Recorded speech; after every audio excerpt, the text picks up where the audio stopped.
Dubai के शेख मोहम्मद बिन राशिद अल Maktoum ने 1976 में पेशीन गोई की थी। दुबई सन 2000 तक दुनिया की जदीद और मजबूत तरीन रियासत होगी और पूरी दुनिया से लोग यहां आकर आबाद होंगे। उनका ये बयान उस वक्त बरतानिया के अखबारात में शाये हुआ था और जिस शख्स ने भी ये बयान पढ़ा था उसके चेहरे पर मुस्कुराहट आ गई थी। ये मुस्कुराहट बजा थी। उस वक्त दुबई दुनिया की पसमानदा तरीन रियासत थी। पूरे शहर का कुल रकबा 20 मुरब्बा किलोमीटर था। शहर में सिर्फ एक 3 स्टार होटल और एक बड़ी सड़क थी। लोग ऊंटों और गधा गाड़ियों पर सफर करते थे और शहर में पीने का पानी तक दस्तयाब नहीं था। लिहाजा उस वक्त एक ऐसे शहर के बारे में यह दावा यकीनन मजाक उड़ाने के मुतरादिफ था। बरतानिया के एक अखबार के रिपोर्टर ने शेख से इस खदशे का इजहार भी किया, लेकिन इसके जवाब में शेख मोहम्मद बिन राशिद अल मक्तूम ने जो वाकया सुनाया उसने पूरी दुनिया को हैरान कर दिया। शेख ने कहा, हमने दुबई में नई पुलिस तश्कील दी है। कल मैं अपनी गाड़ी चलाता हुआ अपनी हमशीरा के घर गया। मैंने गलती से नो पार्किंग में गाड़ी खड़ी कर दी। मैं जब वापस आया तो मेरी गाड़ी के टायर पर पुलिस का क्लिप चढ़ा हुआ था। मैंने आगे पीछे देखा, दूर साए में एक पुलिस कांस्टेबल खड़ा था। मैंने इशारे से उसे बुलाया, वो आया।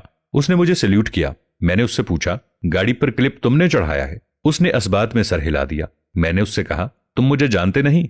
उसने हाँ में सर हिलाकर जवाब दिया, आप हमारे शेख हैं।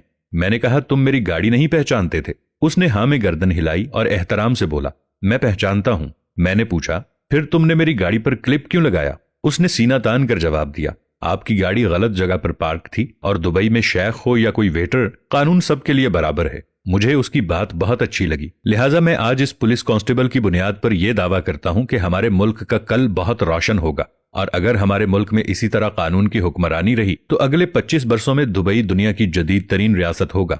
शेख का जवाब सुनकर वो सहाफी खामोश हो गया। शेख मोहम्मद की पेशीन गोई सच साबित हुई और ठीक 25 बरस बाद दुबई यूरोपियन स्टाइल का पहला एशियन शहर बन गया। आज आप दुबई जाएं तो आपको यूं महसूस होता है जैसे आप न्यूयॉर्क, लंदन या टोक्यो में घूम रहे हैं और जैसे आप दुनिया के किसी जदीद तरीन शहर में आ गए हैं। आज जब भी कोई शख्स शेख मोहम्मद के सामने दुबई की तारीफ करता है तो वो 1976 के उस पुलिस कांस्टेबल का नाम लेते हैं और उसके बाद फख्र से कहते हैं, दुबई को दुबई उस कांस्टेबल ने बनाया था। नाजरीन, इंसान की 10,000 साल तारीख इस नुक्ते पर मुत्तफिक है कि जब तक किसी शहर, किसी मुआशरे और किसी मुल्क में कानून और उसके बाद इंसाफ कायम नहीं होता, उस वक्त तक वो मुल्क तरक्की नहीं करता। आप दुनिया के किसी जदीद और तरक्की याफ्ता मुल्क को देख लें, आपको उस मुल्क की तरक्की के पीछे पुलिस का मजबूत निजाम और फारी और गैर जानिबदाराना अदालती सिस्टम मिलेगा। इसी तरह आप तमाम तबाहशुदा, बर्बाद और इन्हतात पजीर मुआशरों का तज्जिया कर लें, आपको इन तमाम मुआशरों में एक बात मुश्तरक नजर आएगी और वो बात कानून और इंसाफ का कमजोर और बेबस निजाम होगा।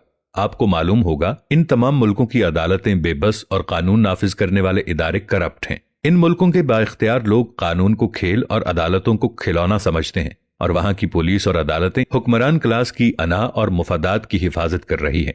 रोनाल्ड रेगन के दौर में अमेरिका में एक बड़ी सतह का सर्वे हुआ था। इस सर्वे में लोगों से पूछा गया था, हम सुपर पावर क्यों हैं? उस वक्त न सिर्फ दुनिया की सबसे बड़ी फौज, सबसे ज्यादा एटमी हथियार, सबसे बड़ी स्टॉक एक्सचेंज, सबसे बड़ा मीडिया, सबसे ज्यादा मालियाती जखायर, सबसे बड़ी इंडस्ट्री, सबसे ज्यादा इंजीनियर्स, डॉक्टर्स, सबसे ज्यादा साइंसदान और सबसे ज्यादा यूनिवर्सिटियां अमेरिका में थीं। बल्कि उस वक्त अमेरिका ने सोवियत यूनियन को ताजा शिकस्त भी दी थी। लेकिन जब सर्वे के नतायज आए तो अमेरिका के 81% लोगों की मुत्तफिका राय थी कि अमेरिका को इसके कानून और इंसाफ ने सुपर पावर बनाया है। इस सर्वे के बाद रोनाल्ड रेगन ने बड़ा मशहूर बयान दिया था। उन्होंने कहा था, और जब तक अमेरिका में कानून और इंसाफ का एहतराम बाकी रहेगा उस वक्त तक अमेरिका दुनिया की सुपर पावर रहेगा।